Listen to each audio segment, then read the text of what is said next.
ओम नारायणं नमस्कृत्य नरं चैव नरोत्तमं देवीं सरस्वतीं व्यासं ततो जयमुदीरयेत्। नर्मदापुरं सुविख्यातं रेवाया दक्षिणे तटे सेवाश्रमे सुराजिता देवी नर्मदायै नमो नमः।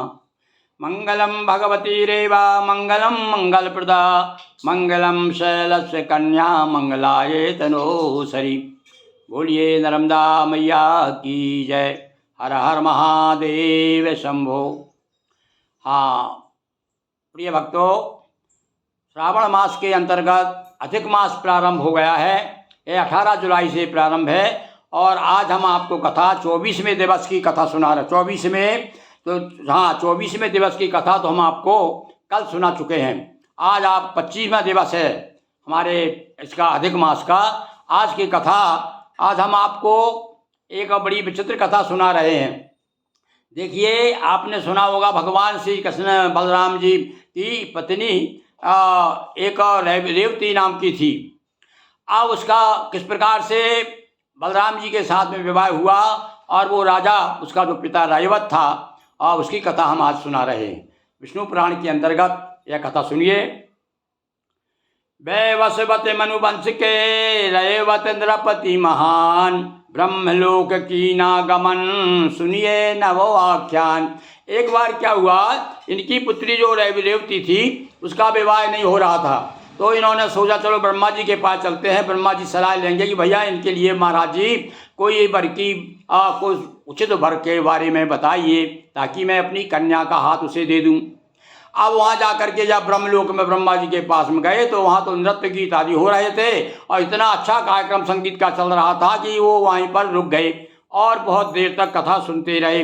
संगीत का कार्यक्रम में आनंद लेते रहे और उसके बाद जब कार्यक्रम समाप्त हुआ तब फिर धीरे से कहते हैं कि महाराज मेरी पुत्री जो है रेवती नाम की, उसके लिए विवाह की मुझे बड़ी चिंता है, इसलिए मैं आपके पास में आया हूँ।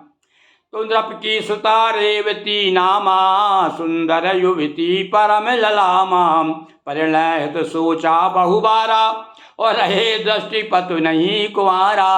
महाराज आप ऐसा बताइए, मैंने बहुत कोशिश की, परामर्श हित विधि के पासा करने गए प्रगट अभिलाषा ब्रह्मलोकता परम उछाहा गीत गान रत ही नाम के जो गंधर्व है उनका नृत्य हो रहा था। नृत्य देखने में राजा मग्न हो गए और जब वो कार्यक्रम समाप्त हुआ तो रुके द्रौपदी सुन गीत विलक्षण और भू पर हुआ काल परिवर्तन। अरे इतने समय में तो क्या होता है, पृथ्वी पर तो काल ही बदल गया, युग ही बदल गया।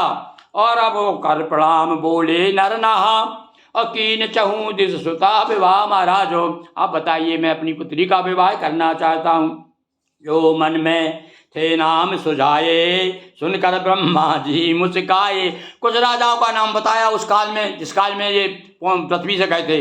तब तो ब्रह्मा जी मुस्कुराने लगे, अरे भैया, अरे जितने समय तुम नृत्य देखा ना, वहाँ तो समय ही बदल गया, अब तो द्वापर युग आ गया है। वो हे नृप जो तुम नाम बताए वे सब काल बलि ने खाए। तुम जिन जिनका नाम बता रहे हो उनका तो निधन हो चुका है, दिवंगत हो गए हैं वो तो। अब भू पर कई पीढ़ियां बीती अब तय सुनो कहता मन चीती। ब्रह्मा जी कह रहे हैं पृथ्वी पर तो बहुत सारी पीढ़ियां ही खत्म हो गई। अब तुमको हम बताता हूँ कोई, अब तुम जिस इच्छा उद्देश्य से आए हो, तुम्हारी उद्देश्य की पूर्ति करता हूँ। युग बदले द्वापर युग आया तब नगरी का हुआ सफाया। आपकी नगरी भी गायब हो गई है, सारे लोग जिनका तुम नाम बता रहे हो वो सब जो है अब जीवित नहीं है। अब तो द्वापर युग आ गया है, अब तुम क्या करो भैया। और अमरावती वहाँ पर स्थित, वहाँ कृष्ण बलराम विराज। तो अरे पृथ्वी पर अमरावती है, वहाँ पर कृष्ण और बलराम निवास कर रहे हैं। अब तुम जाओ, सभी देवों ने उन्हें सराहा करो उन्हीं से सुता विवाह। अब जाकर के तुम बलराम के साथ उसकी शादी करो। पर बता दी भैया बहुत लंबी थी रेवती, तब उन्होंने हल के द्वारा उनको अपने बराबर, पत्नी को थोड़ी कम से कम, पति की ऊंचाई से कम होना चाहिए, इसलिए बलराम जी ने उसको छोटी कर दी। वो कथा अलग ग्रंथों में है। तो यहाँ का है नृप तब नृपवा बलराम को कीना कन्यादान, करण तपस्या हेतु फिर हिमगिरि किया पयान। उमापति महादेव की जय, लक्ष्मीपति श्री हरि विष्णु भगवान की जय।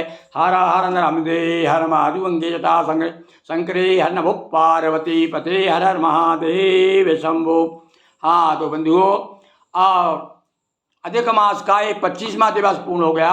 अब हम क्रमशः आपको पूरे महीने भर, आप 5 दिवस और शेष हैं, हम आपको नियमित रूप से 10 बजे प्रातः 10 बजे आपको आज से जिस प्रकार से आप सुन रहे हैं इसी प्रकार से हमने 18 तारीख से प्रारंभ कर दिया है। प्रातः 10 बजे आप रोज विष्णु पुराण सुन सकते हैं। बोलिए सियावर रामचंद्र की जय, नर्मदा मैया की जय, हर हर महादेव शंभो।